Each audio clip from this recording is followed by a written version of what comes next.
আমাদের বেশ কয়েকজন প্যানেলিস্ট আছেন, আমরা একটু তাদের কাছ থেকে শুনি। আমরা ইনিশিয়ালি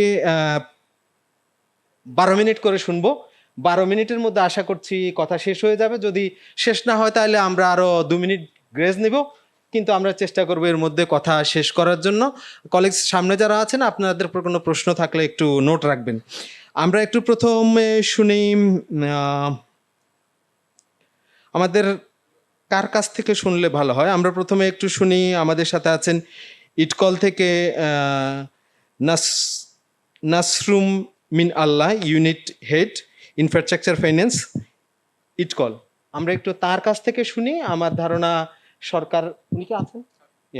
আমার ধারণা উনি আমাদেরকে একটা ফ্রেমিংটা দিতে পারবেন। আসলে ইটকল মূলত এর রেসপন্সিবিলিটিটা নেয় যে সরকারের সকল উদ্যোগগুলোর সাথে। তো তার কাছ থেকে শুনলে আমাদের আরো একটু সুবিধা হবে আমাদের সুযোগগুলো বোঝার জন্য। Please.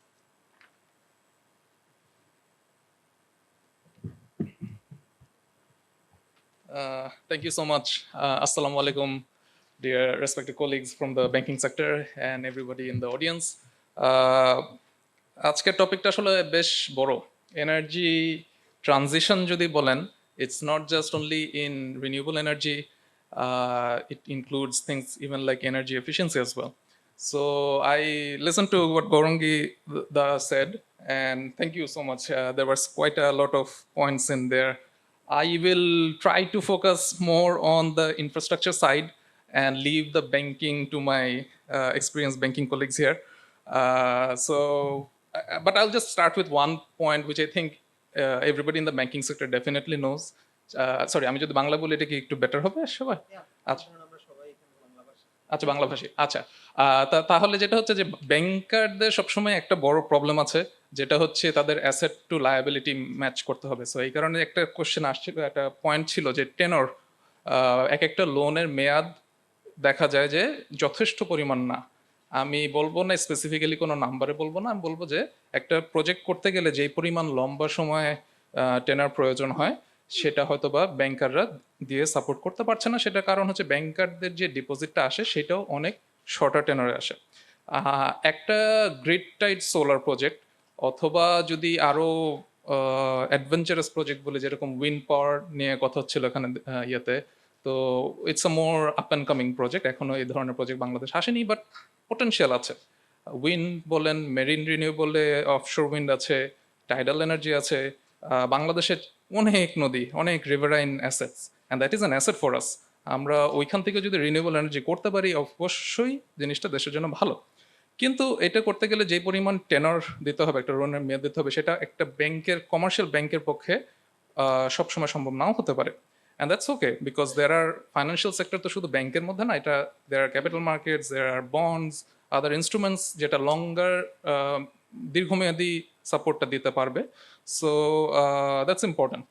So let's not just put everything on banks, that's number one. এটা আসলে শুধু মেয়াদেরও ইস্যু না, এখানে ফ্যামিলিয়ারিটিরও ইস্যু আছে। Power sector is a much more technical sector. এনার্জির যে লিমিটেশন বাংলাদেশে আছে সেগুলো বুঝতে হবে। তাছাড়াও যেটা হচ্ছে যে এই ধরনের লং টার্ম প্রজেক্ট সাধারণত প্রজেক্ট ফাইন্যান্স মেকানিজমে দিতে হয় ঋণগুলি। তো সেটার জন্য একটা খুব স্পেসিফিক মাইন্ডসেটের প্রয়োজন আছে, যেটা হয়তো বা বেশিরভাগ ব্যাংকেরই এই ধরনের প্রজেক্টের এক্সপিরিয়েন্স যদি কম থাকে, তাদের ওই ফ্যামিলিয়ারিটিটাও নাই থাকতে পারে, এবং সেখানে একটা ক্যাপাসিটি বিল্ডিং এর একটা সুযোগ আছে। তো এই হচ্ছে আমাদের ইয়ে। কিন্তু আসলে বাংলাদেশে আমরা সাস্টেনেবিলিটি নিয়ে অনেক কাজ করেছি। মেবি ডেভেলপিং ওয়ার্ল্ডে we are one of the leading in this respect, এবং আমাদের সেন্ট্রাল ব্যাংকও এটা নিয়ে অনেক কাজ করছে, অনেক ধরনের পলিসিও দিচ্ছেন। সেইখানে মেবি আমার মাই টু সেন্স ইজ যে একটা হায়ার লেভেল আমাদের সব পলিসি হয়তো এখন অনেকগুলোই আছে, আমাদের এনডিসি আছে, সো উই নো বেসিক্যালি যে কোথায় আমরা যেতে চাই।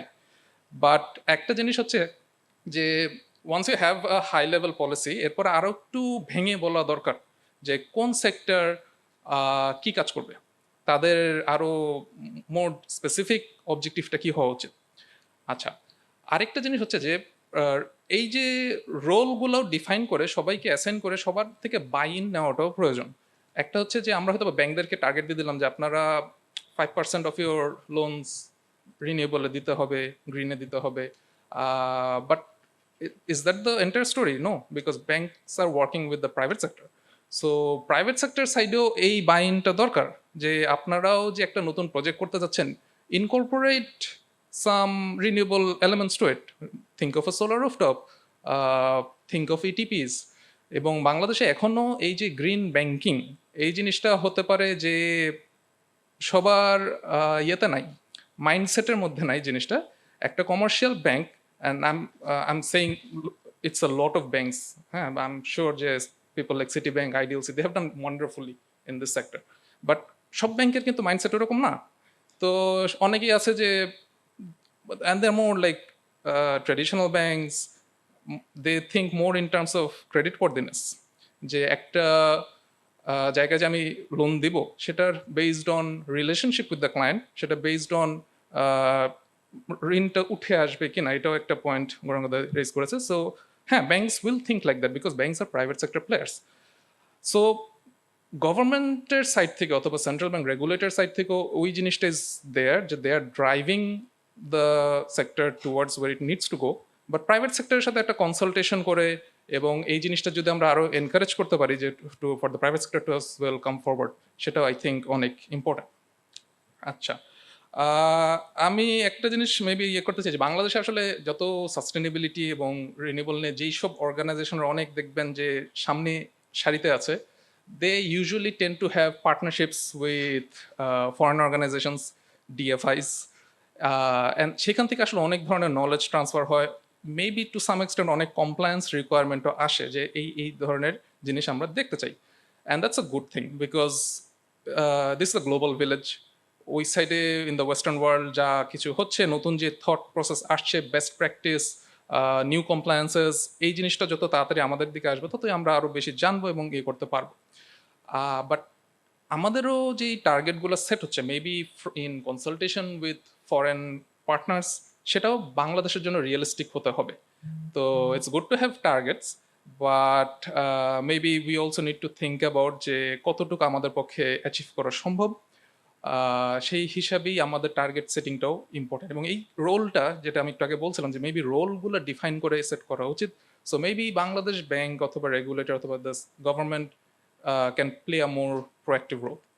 অ্যান্ড আরেকটা জিনিস হচ্ছে যে আমরা হয়তো একটা টার্গেট সেট করলাম যে আমরা এইটা অ্যাচিভমেন্ট দেখতে চাই, এত গ্রিন হাউস এমিশন আমরা এত বছরের মধ্যে রিডিউস করতে চাই, but it also relies on every individual, every organization, যে তারা কিভাবে জিনিসটাকে মনিটরিং করছে, কোথায় যে ঋণ দিচ্ছি সেই পলিসিটা ইমপ্লিমেন্টেশন অ্যান্ড ইন্টারপ্রিটেশন, এই জিনিসটা কিন্তু এক একজন অর্গানাইজেশনের নিজস্ব অ্যাসেসমেন্টের উপরেই রিলাই করছে। তো সেই হিসাবে একটা মনিটরিংয়ের এলিমেন্টও চলে আসে।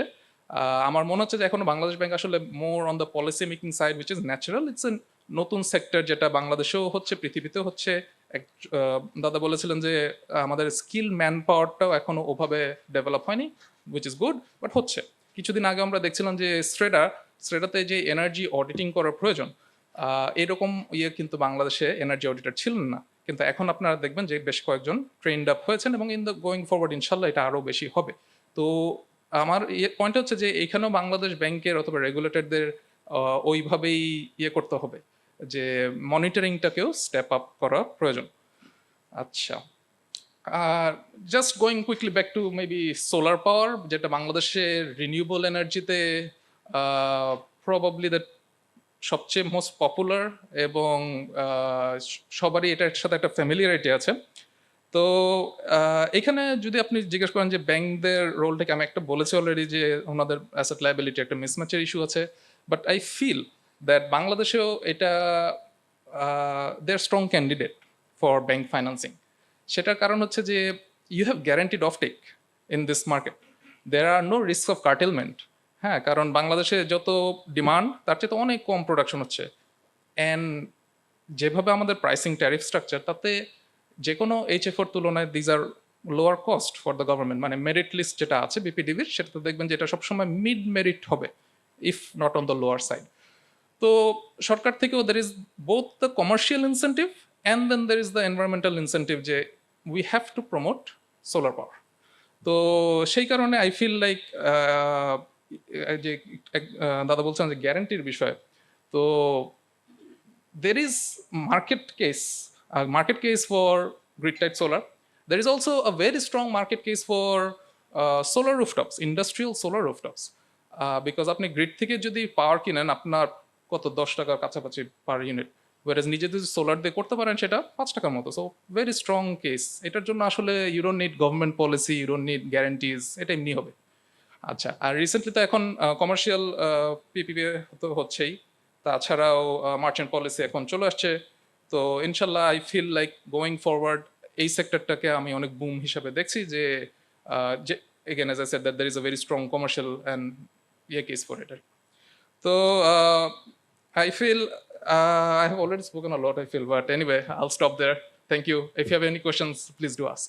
Assalamu alaikum.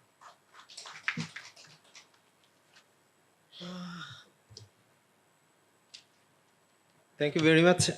উনি বেশ কিছু ইনসাইট দেওয়ার চেষ্টা করেছেন। ইনসাইটটা দিয়েছেন মূলত ব্যাংক এবং কনজিউমারের রিলেশন এবং ব্যাংকের লাইবিলিটি ইত্যাদি বিষয় নিয়ে। আমার ধারণা